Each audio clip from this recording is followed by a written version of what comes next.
સ્વાગત છે અમારા નવા મિની બ્લોગમાં ને ગાઈસ આજે આપણો ભાઈ બ્લોગ લઈને આવી ગયો છે બી મોરજીભાઈની બાજરીમાં. તો આજે ગાઈસ બાજરી વિશે નથી પણ આજે ગાઈસ મોરજીભાઈનું થોડું ઘણું ઇન્ટરવ્યુ લઈએ, કેમ કે એ ગાઈસ ખેડૂત પુત્ર છે ને એમને ગાઈસ બહુ ખબર છે. આપે તો ગાઈસ હું તો આજકાલનો છોકરો છું પણ ગાઈસ આ વર્ષોથી ખેતી કરે છે. તે મેં જ્યારે બી તેમની ઉંમર નાની હતી ત્યાંથી લઈને ગાઈસ હજી તક ખેતી કરે છે.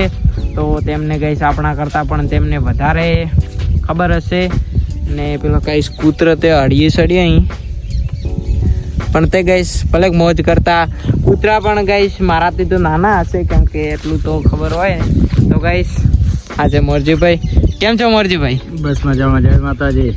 અને ગાઈસ મોરજીભાઈને તો જ્યારે બી સાંભળો ત્યારે એમ જ કહેશે કે જય માતાજી. તો એ બહુ માને છે, મારા કરતાં પણ તેમની માતાને વધુ માને છે ને ગાઈસ એનું સબૂત છે ગાઈસ આ જોઈ શકો છો ગાઈસ માં.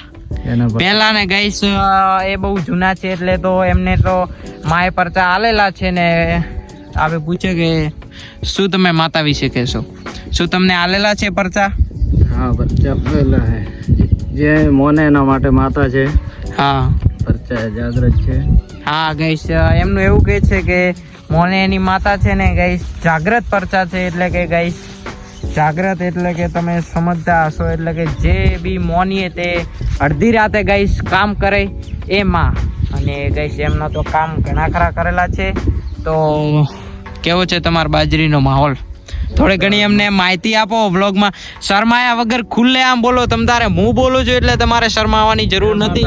અને બધા આપણા વિડીયો જુએ છે એ બી આપણા મિત્ર છે અને એ બી ગાઈસ આપણા ભાઈબંધ છે ને એ બી એમને બી નાક છે, એમને બી કોણ છે, એટલે કઈ શરમાવાની જરૂર નથી. એટલે બિંદાસ બોલો. જય માતાજી ગાઈસ. વરસાદનો માહોલ જોરદાર છે. હા એવું છે એમ. તો તમે બાજરીની શું સેવા કરીને તમારે પહેલા તો નુકસાન કહો પછી આપણે ફાયદાની વાત કરીએ. પહેલા તો તમારે નુકસાન શું થયું એમ?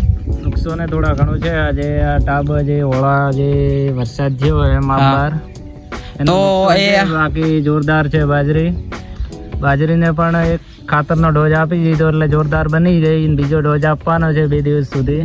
હા તો તમારે આ વોળા શેના કારણે પડ્યા ને એ તો ગાઈસ દુઃખ તો સમજી શકતા હશો, કેમ કે ખેડૂત પુત્ર હોય તો ગાઈસ દુઃખ તો સમજી શકે છે ને. આ વોળા ગાઈસ પાણીને કારણે જ્યારે વરસાદ આવ્યો ને ગાઈસ તે મકાતે ગાઈસ જો પેલો વોળો પડ્યો ગાઈસ ત્યાંથી વરસાદ છે કયા સુધી ગાઈસ આવ્યો છે. એટલે બાજરી ગાઈસ હજી તો બાજરી ઉગવાની હતી ને ગાઈસ વરસાદ પડ્યો તેના કારણે ખેંચાઈ ગઈ છે.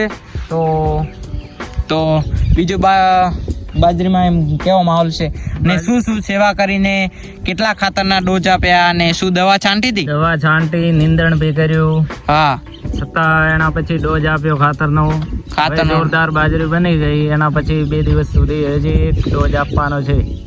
અને હજી તો ગાઈસ ડોઝ આપવો પડશે કારણ કે વરસાદનો માહોલ છે ને ગાઈસ. વરસાદ તો ખેડૂત પુત્રને વરસાદ તો જોઈએ પણ આ તો ગાઈસ આપણે આગલા વ્લોગમાં પ્રાર્થના કરી હતી વરસાદની પણ આ તો ગાઈસ બહુ એટલે કે બહુ ગાઈસ વરસાદ પડ્યો છે. આ તો ગાઈસ નુકસાન કરી નાખ્યું.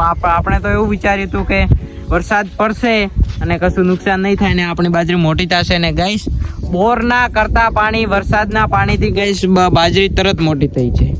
એટલે ગાઈસ ખેડૂતનો વ્લોગ છે એટલે ગાઈસ તમે જોશો એ મજા આવશે.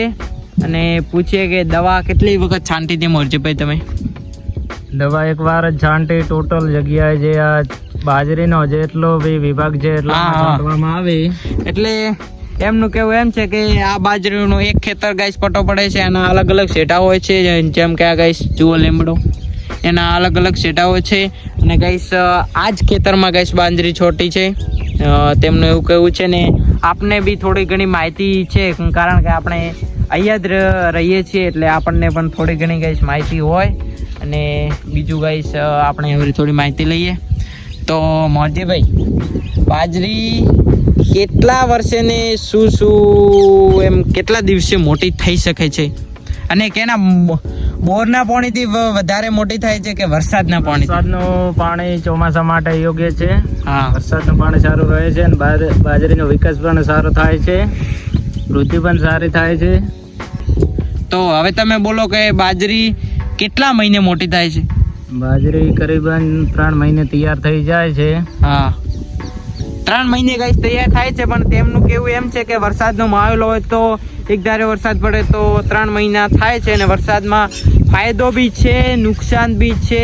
તો એ તો ફાયદો જોઈતો હોય તો નુકસાન ભોગવવા પણ તૈયાર થવું પડે છે, ને એ બી ખેડૂત મિત્રને મહેનત કરવી પડે છે. તો લગાતાર કેટલા મહિના લાગી શકે અંદાજ?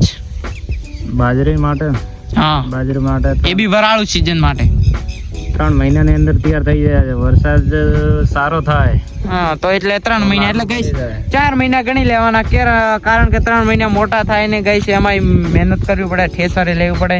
અને એ બી ગઈશ આપણે બતાવીશું જ્યારે આ બાજરી લણવા આવશે ને ત્યારે બી મોરજીભાઈનું ઇન્ટરવ્યુ લેશું ને. હમણાં બી લઈએ છીએ, હમણાં જે ઉગતી છે ને ગઈશ આપણું નિશાન રહેશે. તો ગઈશ આજે આપણું મસ્ત મોરજીભાઈનું ઇન્ટરવ્યુ લીધું અને મોરજીભાઈ પણ ખુશ થઈ ગયા. તેમને પણ એવું લાગ્યું કે હું 4-5 મહિનાથી નહીં પણ 4-5 વર્ષથી મહેનત કરું છું, અને તેમને બી એવું લાગે છે કે આજે મારું ઇન્ટરવ્યુ લીધું ને તે બી ખુશ થઈ ગયા આપણા બ્લોગમાં આવીને. તો ગઈશ જય માતાજી કહે છે. તો ગઈશ આજનો બ્લોગ કેવો લાગ્યો અને મોરજીભાઈનું ઇન્ટરવ્યુ કેવું લાગ્યું, તો આજનો બ્લોગ આપણે અહીંયા સમાપ્ત કરીએ છીએ. તો બાય બાય.